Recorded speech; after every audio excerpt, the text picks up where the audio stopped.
We are left with more questions than answers following this eyewitness Sasquatch encounter that was reported by one of our viewers. I experienced childhood in a humble community in Tennessee. I've known about Bigfoot, yet I had consistently accepted that those animals were just a legend. I didn't realize they were so much more than that for 46 years. My life was dependably somewhat rough. Since I couldn't keep a job at that time, making ends meet was always a challenge. I can't tell you how many times I've been homeless.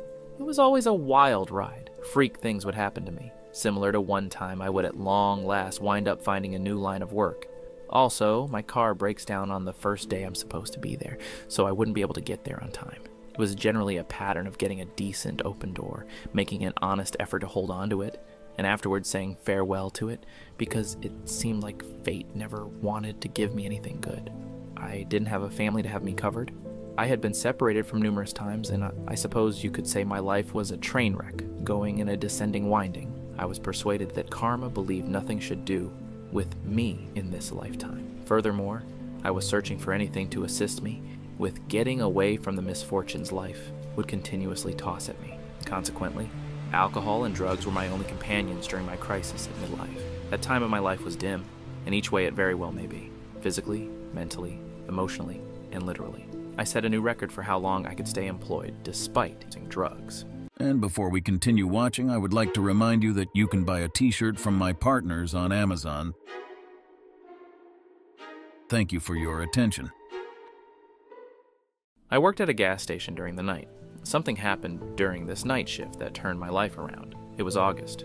I was working the night shift to no one's surprise. Because the gas station was in a dangerous area, I stood behind a counter with bulletproof glass from 9 p.m. to 5:30 a.m., 5 days a week. Trying to stay awake under the flickering fluorescent lights with a pounding headache was usually the same every night. What's more, paying attention to the clatter of the obsolete refrigerated area on the opposite side of the structure, while managing the not very many questionable clients that would come in to a great extent.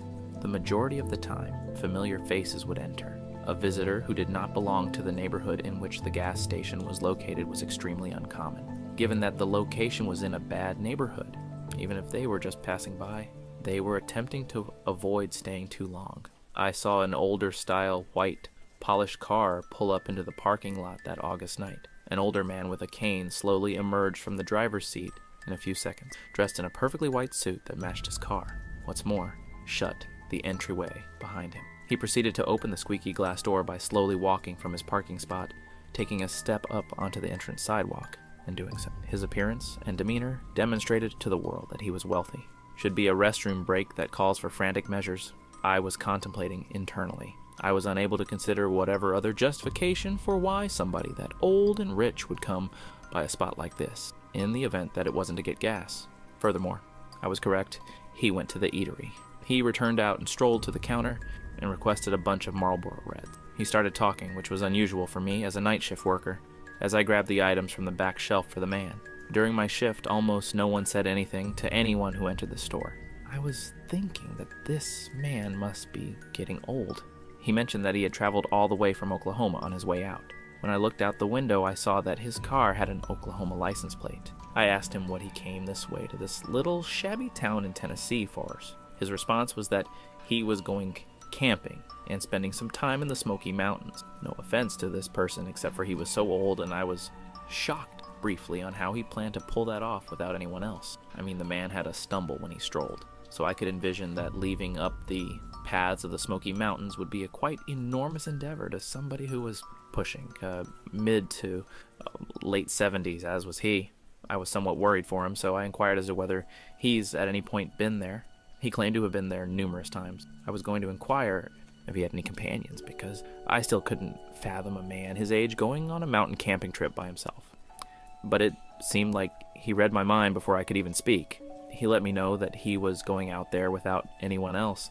However, he wasn't certain to such an extent that he'd have the option to endure as a result of his age. He told me that before he died, he wanted to spend one last time in the Smokies. I didn't actually have the foggiest idea how to answer that, so I didn't recently say anything and filtered the cigarettes and let him know the sum due.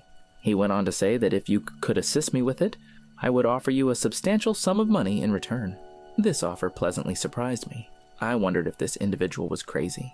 How is it that he could be so trusting of some person working behind the service station register that he had never even seen? I giggled, and in a kidding way, I asked the amount he'd talking. He asked how much it was, looking me square in the eye. I was in dismay, and yet I truly thought he had that much. I wasn't completely certain in the event that I believed this fellow, and I was clashed. This person appeared as though he had the cash, yet the thing was he circumventing and trusting outsiders with his life for and giving them $50,000 for it. However, man, I could have used an additional $50,000 at that time. I at last let him know that I'd need to experience the money in person to appreciate it. He then informed me that if I met him anywhere the following day, he would have it ready for me. He wrote the address in a flip notebook he had in his pocket. Then at that point, he slid the paper across the counter through the opening of the unbeatable glass alongside the cash for the cigarettes. "Brian, see you tomorrow." As he put down his cigarettes and left the room, he said to me, I wasn't sure how he knew my name at first, but then I remembered that my uniform had a name tag on it. I thought about it for a long time because I wasn't so sure if I would meet him there. It was truly hazardous and truly problematic. But after thinking about it for hours, I realized that working every night at a ghetto gas station was just as risky, if not more so, as meeting an old person in an obscure area who claims he has large chunk of change for me in the event that I loan him a hand with a setting up camp outing. My life was at that point dull and discouraging. I might have gotten the chance to see the end of the tunnel through this. Things couldn't actually deteriorate for me. Nothing stood in my way, so I took the chance.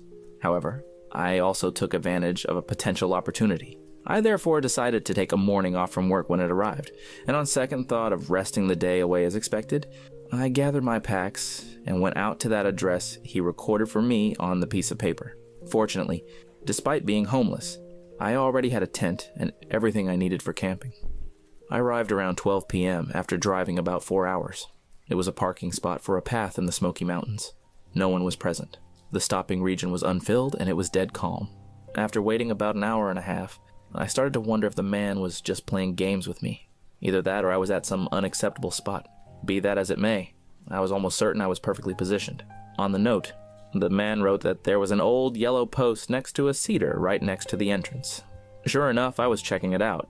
I held up an additional 25 minutes or so prior to choosing to go away from there and return home. I saw the same white car that the elderly man drove right as I got back into my car and was about to turn the key. It's not an error. This was the person I should meet. The vehicle stood out in contrast to everything else, and I saw him steering the ship as he left his vehicle. He appeared to be grabbing something from his back seat as I cautiously exited my vehicle. I immediately recognized the black drawstring pouch as the contents. We greeted one another when he got out of his car. This time he wasn't wearing a suit.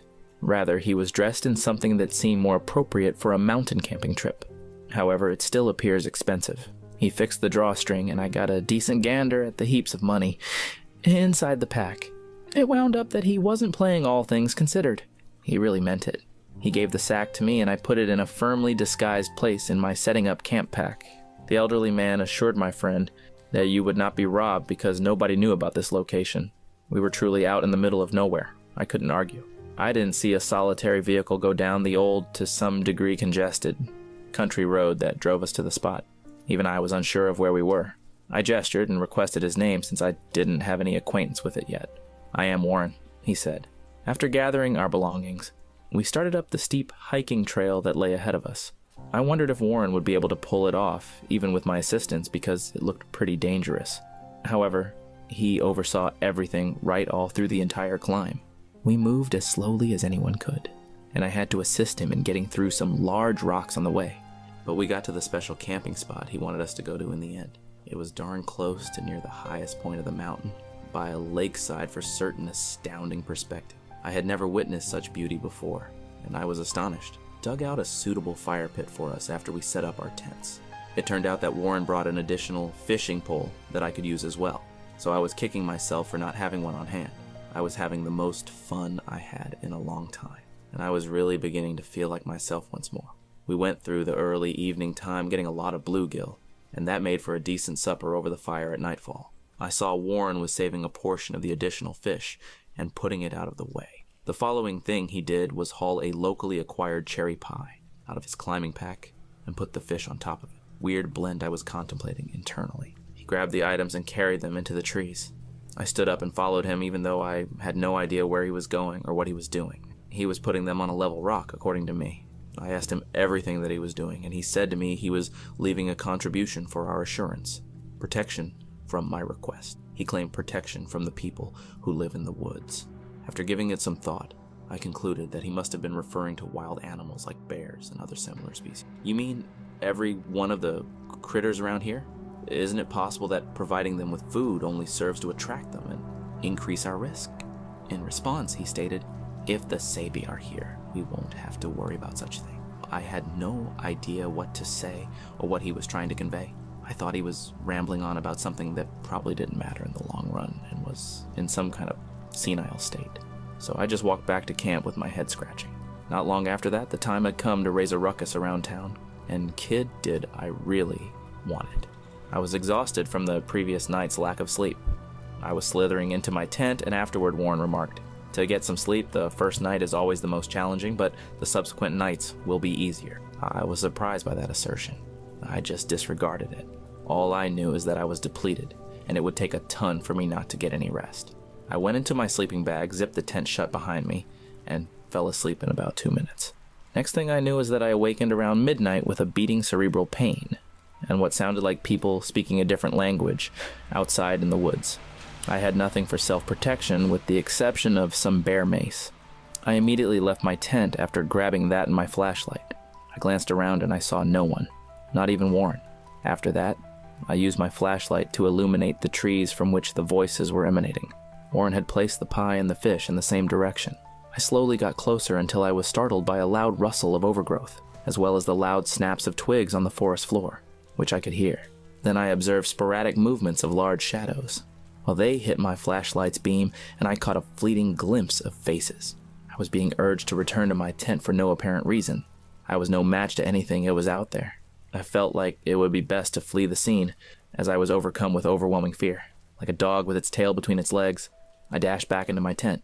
Despite how tired I was before on, I didn't get a wink of rest until the end of that evening.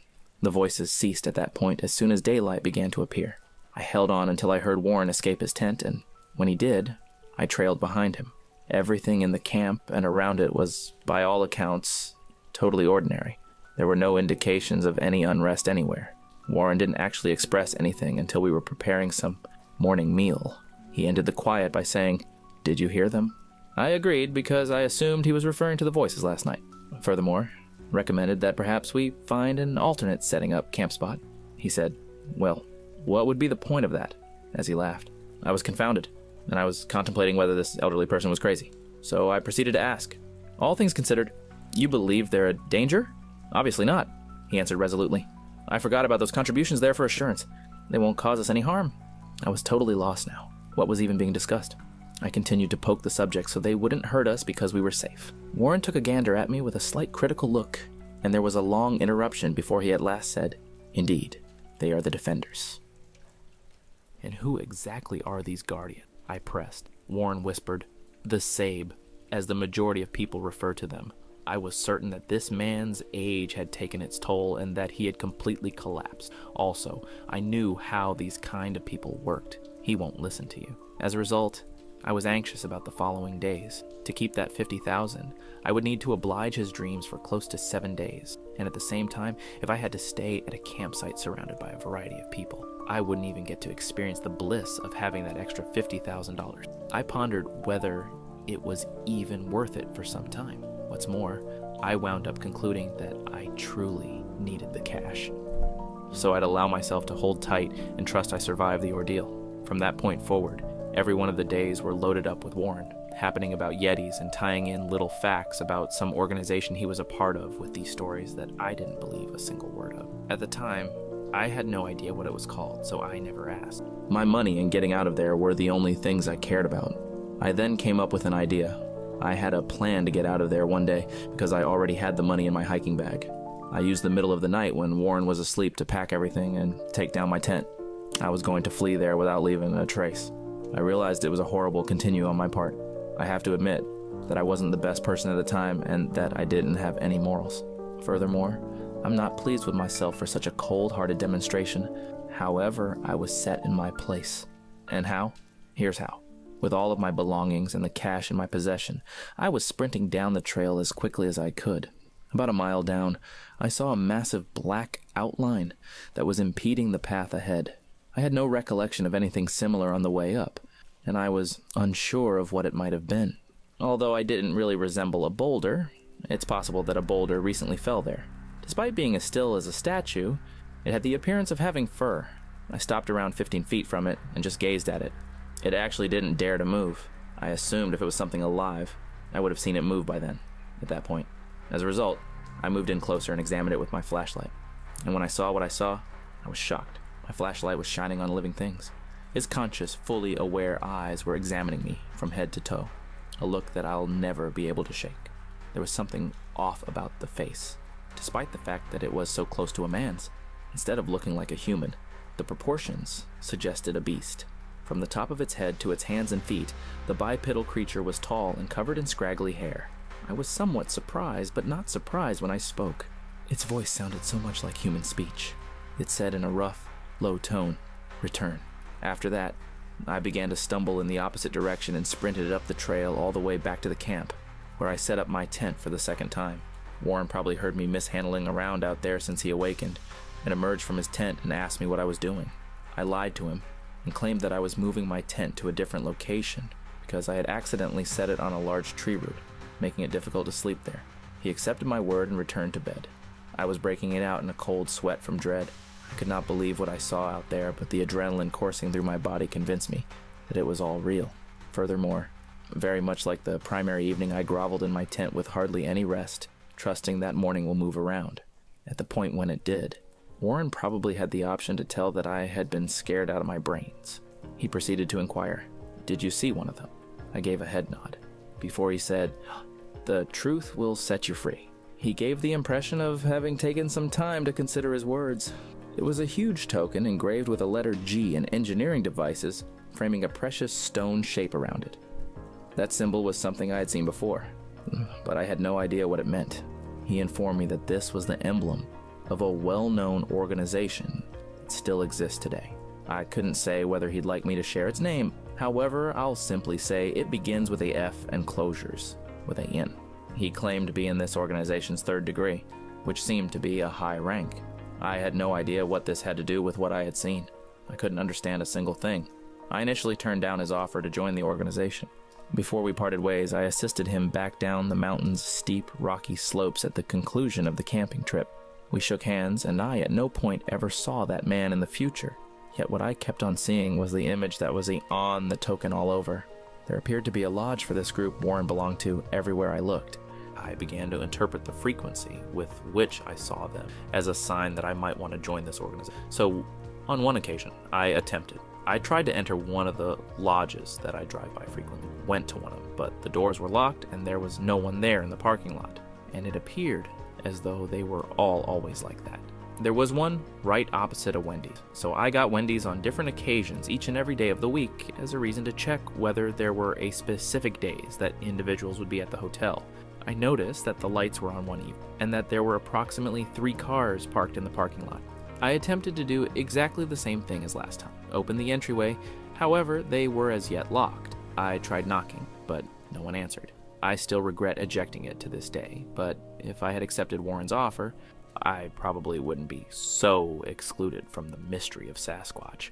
I might not have been kept in the dark about what I know I saw, and my community might not have thought I was completely insane. Please let me know if you have any additional information about the organization I'm referring to and can convince me to join. I'm willing to do whatever it takes to find out the answers to these questions, which have been eating me up over the years.